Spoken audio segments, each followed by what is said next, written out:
बिहार के नेता प्रतिपक्ष विजय कुमार सिन्हा आज लखीसराय पहुंचे, जहां एक परिवार के बच्ची के साथ जो है बलात्कार हुआ है, उसको लेकर वहां पर पहुंचे और पूरी तरीके से प्रशासन पर जमकर बरसे। वहीं उनके परिवारों को न्याय दिलाने का आश्वासन भी दिया है।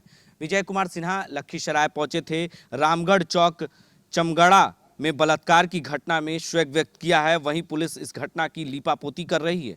कहीं ना कहीं पुलिस अधीक्षक को इस घटना की जानकारी तक नहीं है। यह बहुत दुखद है। पुलिस दोषियों व्यक्ति को अपराधी से मिलकर कहीं ना कहीं आर्थिक अपराध लाभ दिला रही है। यानी विजय कुमार सिन्हा आज लखीसराय पहुंचे, जहां एक परिवार के बच्ची के साथ जो है बलात्कार हुआ है, उसको लेकर उन्होंने शोक व्यक्त किया। वहीं उन्होंने सीधे तौर पर कहा कि कहीं ना कहीं पुलिस प्रशासन की मिली भगत से इस तरह की घटनाओं को अब अंजाम दिया जा रहा है। लगातार बिहार में आपराधिक घटनाएं बढ़ी है, बच्चियों के साथ बलात्कार की घटनाएं में इजाफा हो रहा है। कहीं ना कहीं नीतीश कुमार एक बार जो है कह रहे हैं कि जनता राज है, वो साफ तौर से दिख रहा है। कहीं ना कहीं एक बार फिर से नीतीश कुमार पर और बिहार के मुख्यमंत्री नीतीश कुमार पर जमकर विजय कुमार सिन्हा ने हमला बोला है। वहीं उन्होंने इस मामले पर क्या कुछ जानकारियां दी है और क्या कुछ जायजा लिया है, उन परिवारों के लोगों को उन्होंने आश्वासन भी दिया है और किस तरीके से उन्होंने भाषण में क्या कुछ कहा है, पहले वो आप सुने। जन कल्याण संवाद कार्यक्रम हर रविवार को करते हैं, आ रहे थे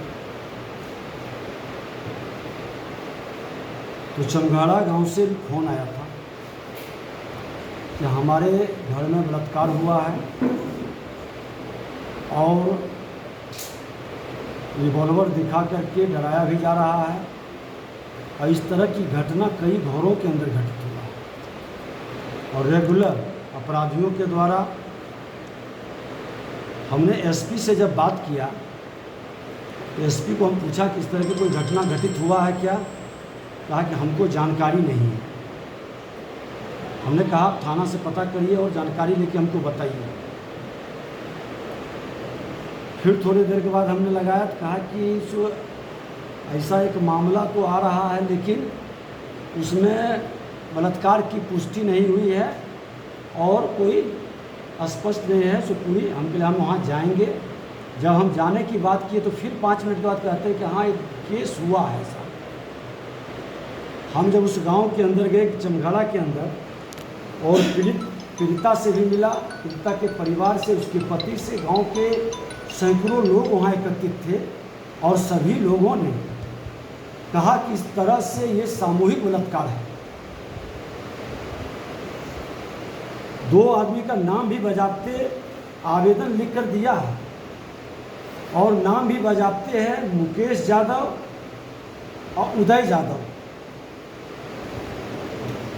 और सुबह उन्होंने उसका मोटरसाइकिल भी पकड़ाया है। जब गांव के लोग हल्ला किया वो भागा है। ये घटना 8 तारीख की रात में घटित हुआ है। 9 तारीख को थाना पर जब लोग गया तो वहाँ का एक कोई एसआई है हरेंद्र, वो भगा दिया लोग को, डराया धमकाया, गाली गलौज किया कि झूठा केस लेके आता तुम।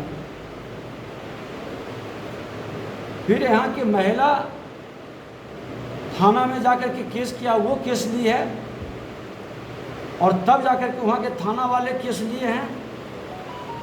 और इस तरह के कई मामला थाना के स्तर पर ही इग्नोर किया जाता है, केस नहीं लिया जाता है और अपराध के आंकड़ा घटा करके जो हस्तिनापुर के गुलाम हैं वो आंकड़ा पेश करते हैं। उन हस्तिनापुर के गुलामों से मैं कहना चाहता हूं कि सभी थाना के हर घटना को आप प्रेस मीडिया में प्रत्येक दिन का सार्वजनिक करें, ताकि लोग को पता चल सके कि जो घटना घटित हुआ है वो कितना घटना है। और मुख्यमंत्री जी सुशासन बाबू, जो जंगल राज अब नहीं रहा, आप सही कह रहे हैं कि अब जंगल राज नहीं है, लेकिन आप जिसको जनता राज कर रहे हैं ये गुंडा राज है। अगर आपदा विपदा या संकट में हो, वो अपने सरस्वती पुत्र के रूप में कलम को ईमानदारी से जनता की सच घटनाओं को दिखाता है और उसको भी धमकी मिलता है। जो सत्य दिखाता है अपमानित किया जाता है, डिमोरलाइज किया जाता है।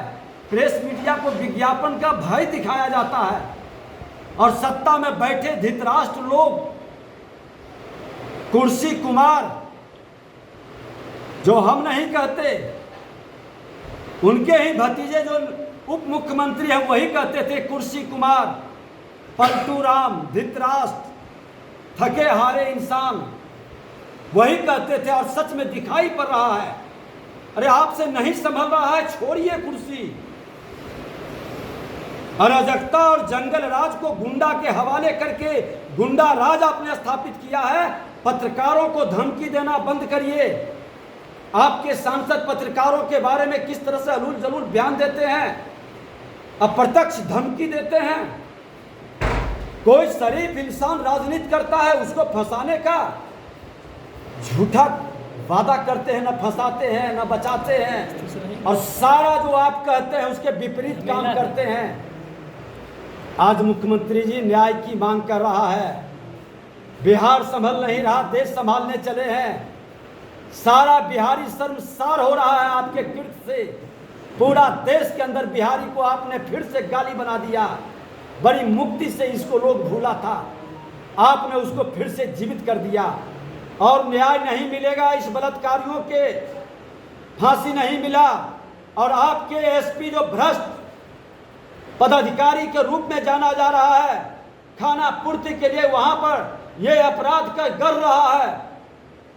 ऐसे जगह पर अच्छे पदाधिकारी को आप पदस्थापित करिए। थाना के अंदर जो चढ़ावा करता है वैसे भ्रष्ट लोगों को आप पोस्टिंग करते हैं और अच्छे लोगों को थाने के अंदर, जिले के अंदर नहीं देते हैं। ये मानसिकता जब तक रखिएगा, संकीर्णता से और जात के आधार पर पोस्टिंग करिएगा, नहीं होगा, न्याय नहीं रुकेगा। अपराध आपकी मानसिकता बदलनी होगी, तभी न्याय हो सकता है, तभी अपराध रुक सकता है। एक पोस्टर लगा है सर यूपी में कि इस बार यूपी और बिहार दोनों मिलकर भाजपा अखिलेश यादव लगा। तमाम भ्रष्टाचारियों की जमात जब जब चुनाव आता है तो एक देश के राष्ट्रवादी और ईमानदार लीडर नरेंद्र मोदी जी के विरुद्ध एक मंच पर खड़ा होते हैं। समाजवाद का चोला ओढ़ेंगे, अलग अलग चोला ओढ़ेंगे, कोई जातिवाद का चोला ओढ़ेंगे, और जो सबका साथ सबका विकास का नारा देता है, राष्ट्र का सम्मान बढ़ाता है, उसके विरुद्ध एक वातावरण बनाने का प्रयास करता है। आपने 14 भी लड़ा, 19 भी लड़ लीजिए और 24 भी लड़ लीजिए, इस बार लड़ाई आर पार की होगी। आपने साफ तौर से सुना कि नेता प्रतिपक्ष विजय कुमार सिन्हा ने जिस परिवार में बलात्कार हुआ है बच्ची के साथ, उसको लेकर उन्होंने संवेदना व्यक्त की। वहीं सीधे तौर पर उन्होंने कहा कि जो कुछ हो रहा है बिहार में वो सही नहीं है। कहीं ना कहीं जो महागठबंधन की सरकार बनी है वो जंगल राज का कहीं ना कहीं से फिर से वापसी हो रही है। यहाँ तक कि पत्रकार भी सुरक्षित नहीं हैं, ये सीधे तौर पर विजय कुमार सिन्हा ने कहा है। ऐसे ही तमाम खबरों के लिए आप बने रहे देश न्यूज़ के साथ और देखते रहे देश न्यूज़।